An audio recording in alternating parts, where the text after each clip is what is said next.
Good morning to all. I welcome our speaker, Dr. Periyandavar sir, with over 3 decades of experience in the field of diabetology, and he is a senior consultant diabetes in Apollo Proton Cancer Center, Velunagar Hospital, and Saroja Diabetes Center, Chennai.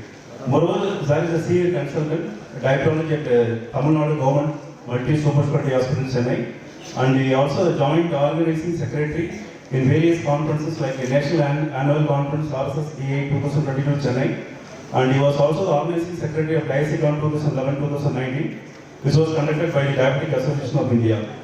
We are delighted to invite Dr. Periyandavar sir to share his invaluable insights in the field of diabetology to us.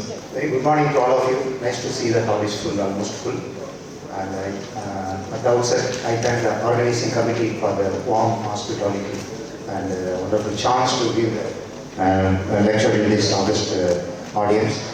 And my topic is cardiorenal metabolic syndrome. It's a little, it's a triple insult to the diabetic patient. One is metabolic syndrome, and the second is cardiac involvement, third is renal involvement. Individually, we are seeing cardiac patients a lot, renal patients a lot, and the association between heart and the kidneys, in practice, we used to see for many years, many decades. But the link between these two has been recently only it's coming to the limelight, and it's my duty to highlight all the three components individually. Next one, please. So today I have selected my slides based on these 4 recently published journals, 2 from cardiac journals and 2 from nephrology journals. So one is from Journal of American Heart Association, Cardiorenal Nexus. Next. So this also cardiology journal. Next. So 2 nephrology journals. Next. So my talk will revolve around this introduction, definition of CKI syndrome, metabolic syndrome, and I will give little importance for the basics of this cardiorenal syndrome, for as most of delegates are students, and finally management. Yeah. So coming to the introduction part, the association of chronic kidney disease with metabolic syndrome and cardiovascular disease have long been recognized. Next. And these are the various real-world evidences which have been published in various journals. Some are very large studies involving more than 14,000 people, 30,000 people, 34,000 people, 15,000 people, almost all the real-world studies. Next. They linked the cardiovascular complication with the renal complication.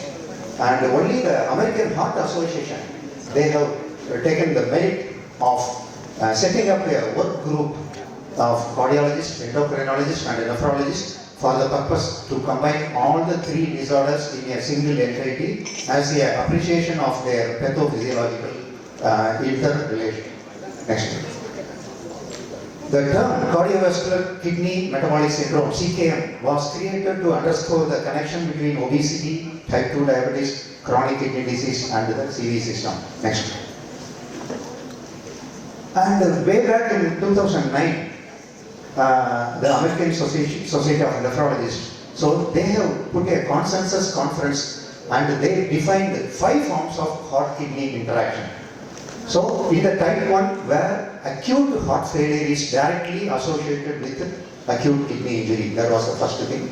And the second thing is type 2, in which chronic heart failure is associated with chronic kidney disease. And type 3, acute kidney injury is associated with acute heart failure. And type 4, in which driving factor of CKD is associated with chronic heart failure. And the type 5, where there is concomitant development of both kidney and heart failure. And based on this, American Heart Association has developed new classification. Next. And before that, I will go ahead with the basics of this insulin resistance.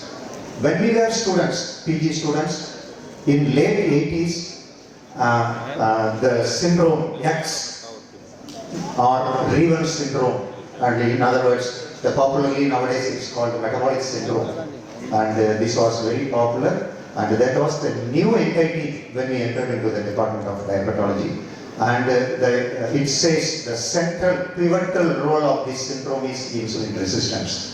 And this has been noted even 3 decades back itself.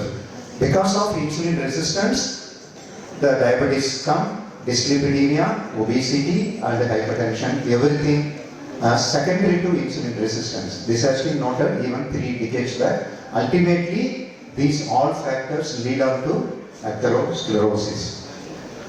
And now, when you look into the pathophysiology of CVD in all diabetic patients, still, even now, the insulin resistance plays a major role, it plays a major havoc in the precipitation of coronary artery disease, but the concept is changed. So before that, the understanding like today is not so much. Now, the understanding has changed. The diabetes, obesity remains same, and the inflammatory markers, they have been implicated in the development of coronary artery disease. And of course, oxidative stress, this also have been implicated.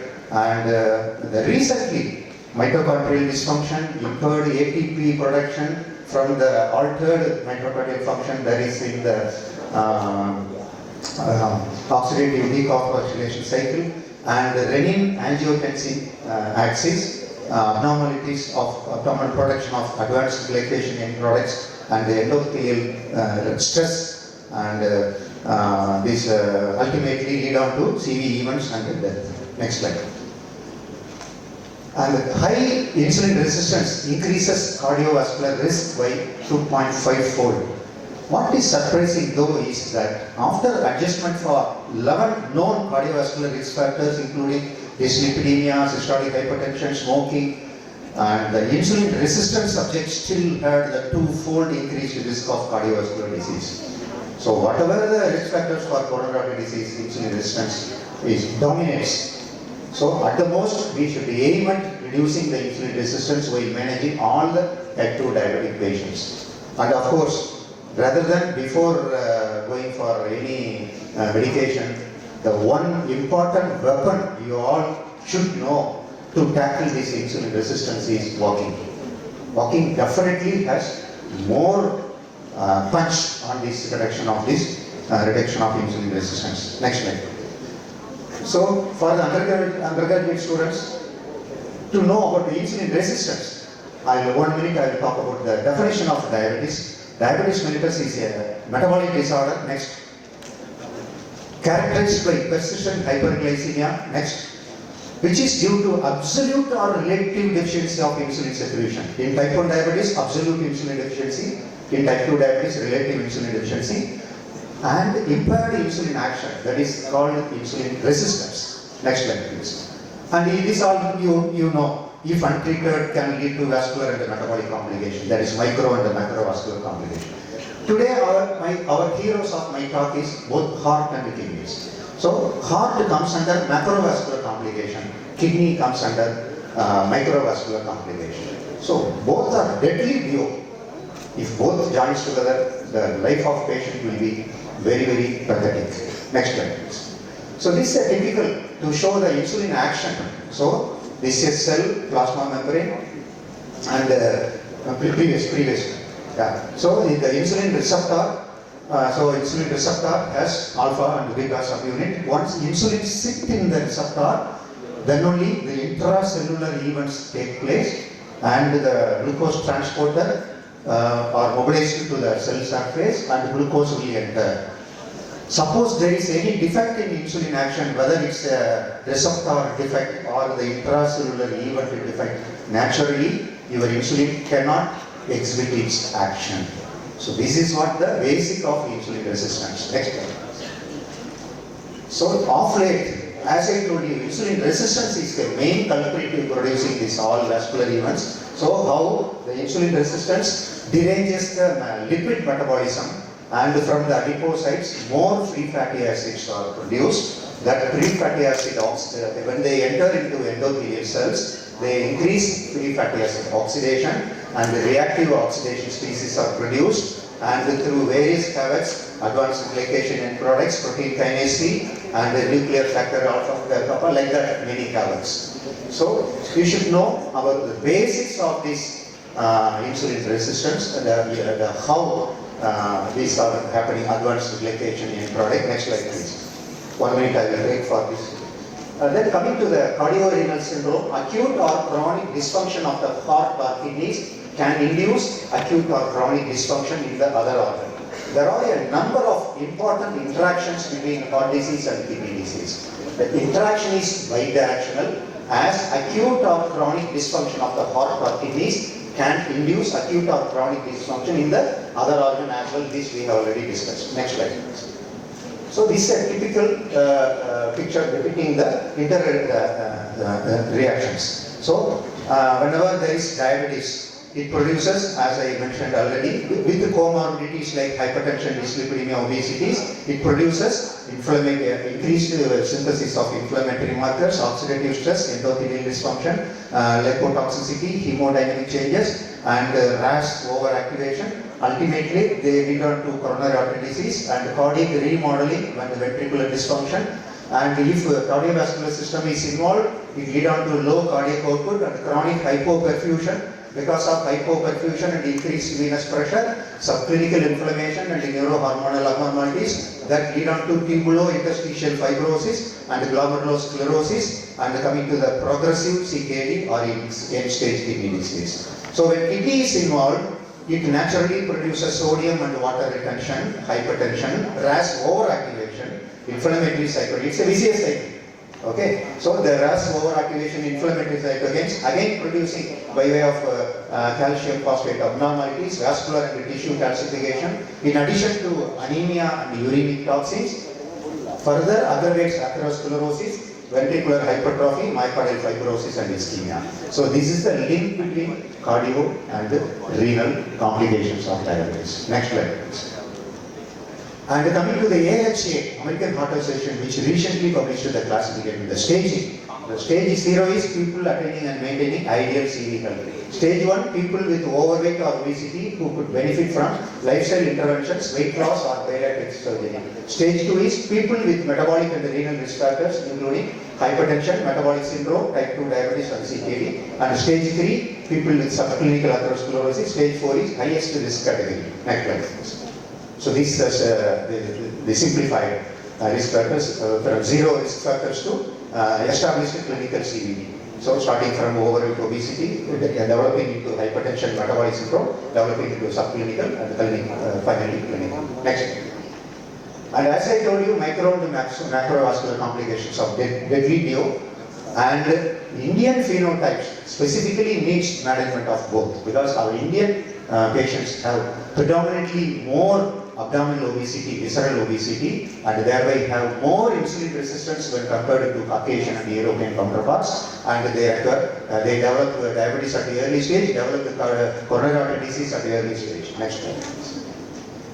And for the PG students, I have developed some of the pathophysiological of diabetic complication. Next slide please. So prolonged exposure to hyperglycemia is now recognized as a primary causal factor in the pathogenesis of diabetic complication. And but hyperglycemia is back in all the cells of every tissue, but some patients get some complication only. So why does damage occurs only in few cell types? This is genetically determined. Next slide please. So hyperglycemia, the first thing is genetic determinants of individual susceptibility and repeated acute changes in cellular metabolism and cumulative long-term changes in stable macromolecules and accelerating factors like hypertension and hyperlipidemia ultimately lead on to diabetic tissue damage. Next slide please. This is a popular metabolic based this complication development. This is to the left side, the glucose metabolism. Glucose is broken down to glucose 6-phosphate, fructose 6-phosphate, glycerol 3-phosphate, and 4 major habits these derangements take place. So one is polyol pathway, which was the first thing to be identified. So sorbitol and increased fructose. Second thing is hexosamine pathway. Third is protein kinase C pathway. And fourth is advanced glycation end product, AGE pathway. Among these, PKC, protein kinase C pathway is nowadays more getting importance, and hexosamine pathway is also getting importance in the development of complication. Next slide please. Although several PKC isoforms are expressed in vascular tissue, preferential activation of PKC 2 in the aorta, heart and retina, PKC 1 in the glomeruli. So only when the PKC pathway is involved, both heart and the kidney are involved. Next slide, please. I think next slide. Okay, go. So this is a PKC activation pathway. So hyperglycemia, among the 4 habits I mentioned, this PKC through this diazyl glycerol phosphate pathway, it diminishes nitrous oxide synthase and increases vascular epidermal growth factor. Of course, other tumor necrosis factor and native oxidase, and ultimately lead on to increased oxidative stress and produces blood flow abnormalities, vascular permeability, angiogenesis, capillary occlusion, vascular occlusion, pro-inflammatory gene expression, and multiple effects. Next slide, please. Similarly, I told you about the hexosamine pathway. Next slide, please. So some of that fructose 6-phosphate get diverted to signaling pathway, which enzyme called glutamine fructose 6-phosphate aminotransferase, which result in pathological changes in gene expression. Next slide, please. So because of this, tumor growth factor and other vascular inflammatory markers are more produced. Next slide, please. And this hexosamine pathway play a major role both in hyperglycemia-induced abnormalities of glomerular cell gene expression and in hyperglycemia-induced cardiomyocyte dysfunction. Next slide, please. And hyperglycemia causes a big increase in production of reactive oxidative species. And similarly, hyperglycemia does not increase reactive oxidation at all when we degrade superoxide. That is, when you put antioxidants as well as the good glycemic control will prevent this reactive oxidative species development. Next slide, please. And coming to the inflammation in the diabetes, chronic low-level inflammation is an important factor in the initiation and the progression of atherosclerosis. Next slide, please. So these are the various inflammatory markers which interplay in the production of diabetic macro and the macrovascular complication, which we have mentioned already. Next slide, please. This is a typical development of atherosclerosis, which is produced by predisposing factor is hyperglycemia. So starting from endothelial dysfunction, endothelial activation, inflammation, cellular apoptosis, fibrous cap formation, angiogenesis. So ultimately, the thrombosis and the vascular events take place. Next slide, please. Next slide, please. So coming to the management of final part of my talk. So we have to target all the 3 components of cardiac kidney metabolic syndrome. Okay, one is metabolic component should be tackled aggressively, then only you can easily manage this cardiac and renal complications. Next slide, please. So these are the ominous octet which you would have come across in various conferences. So these are the pathophysiological defects in the type 2 diabetes, starting from kidney, muscle, brain, liver, pancreas, and gut. So there are drugs available to tackle all the 8 ominous octet. Next slide, please. So on effect on all the 8x8 pathophysiological aspect of ominous octet, the main thing is add-on therapy with metformin. So this is what all the guidelines say, starting from decades back. So metformin is found to be the first primary thing because that is the main weapon in tackling the insulin resistance. Okay, then only add-on therapy with the other system. Next, please. So then coming to the kidney management, this recent 2024 KDIGO guidelines for the treatment of the thing. So of course, every guideline first stresses on lifestyle changes. Healthy diet, increase physical activity, stop use of tobacco, weight management. And the regular risk factor assessment once in 3 to 6 months. That is, monitoring is very, very important. Okay. So first line therapy as per the KDIGO guideline is SGLT2 inhibitors continue until dialysis or transplant. And the second importance they are giving is management of hypertension, because hypertension also can aggravate both kidney disease as well as cardiovascular disease. And of course, the statin-based therapy. These 3 are there. So diabetes control using SGLT2 inhibitors, blood pressure control using RAS inhibitors at the maximum tolerated dosage, and the third thing is statin-based therapy. Okay, these 3 are the first line therapy as per KDIGO guidelines. Second line, next target therapy. Then they do diabetes management and other things, GLP-1 receptor agonist and other things, and this other non-steroidal MRAs and the dihydropyridine calcium channel blockers. and the steroidal MRAs, that is mineralocorticoid receptor antagonist. So these are the latest developments. And coming to the third one, apart from statin, antiplatelet agent, because chronic diabetic patient, they are prone to get the vascular blocks, atherosclerotic blocks. So antiplatelet agents, ezetimibe and the PCSK9 inhibitors. So like this, they go on. Next slide, please. Then this, as I told you, the cardiorenal syndrome should be tackled well with the SGLT2 inhibitors as well as DPP4 inhibitor. These should be considered in addition to metformin, because metformin tackles insulin resistance much. So SGLT2 inhibitors, by increasing glycosuria, producing weight loss and reducing systolic BP, they diminish glucose toxicity easily when compared to other medications. So DPP4 inhibitors acts like gut and the incretin effect and increase incretin hormones and suppresses alpha cell. That is the one advantage of DPP4 inhibitors. So all should be combined when you tackle these patients with the cardiorenal metabolic syndrome. Next one. So when prescribing any drug for any diabetic patient, these four parameters should be considered. One is powerful and early efficacy. Second is low risk of hypoglycemia. Third is the drug should have cardiovascular and renal benefits, safety, evidence of individual components. And of course, if the drug is able to reduce weight and the BP, then it's well and good. So next slide please. So when you put metformin and sulfonylurea, only advantage we have is powerful early efficacy. That's the only advantage. It cannot tackle, it has a risk of hypoglycemia, it cannot tackle with CV benefit, it cannot produce weight reduction. In fact, it increases weight. Next slide please. When you combine with metformin and DPP4 inhibitors, so low risk of hypoglycemia. Of course, efficacy is good, but not comparable, little inferior to sulfonylurea. Next. But when you give metformin, sulfonylurea, SGLT2 inhibitors and DPP4 inhibitors, all the three, you are tackling all. You get good efficacy and good low risk of hypoglycemia, weight loss and good BP reduction, as well as CV and the renal benefits. So these are the advantages of combining these three drugs when you have, when any patient, if you suspect have cardiorenal metabolic syndrome. Next slide please. So remember, you patient, if any coronary artery disease, they have multiple risk factors starting from smoking and reduced fruit intake, diminished exercise, alcohol, hypertension, diabetes, all the factors, 9 factors put together increase the CVD. So don't look into the mere control of cholesterol alone, mere control of diabetes alone, mere control of hypertension alone cannot cure the problem. So only you have to tackle, think of all the risk factors for coronary artery disease. Next slide please. So next slide. So if these are modified, we can prevent 90% of occurrence of first AMI. Next slide please.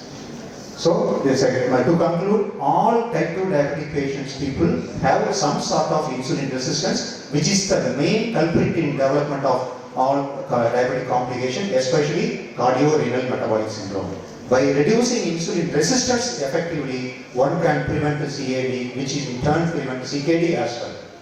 And as I mentioned, the insulin resistance, to reduce it, 2 weapons, one is metformin, one is walking. And third is all medicines for diabetes, heart, kidney, etc. has some or other side effects. Aggressive lifestyle changes can minimize medicine requirement as well as side effects. With this I conclude my talk. Thank you for patience. I welcome you all for this track Tamil Nadu RSSDA Conference 2024, which is going to happen between 28 to 29 September at Hotel Green Park, Vadavalani. Thank you. Thank you, sir. Very useful and detailed presentation, sir.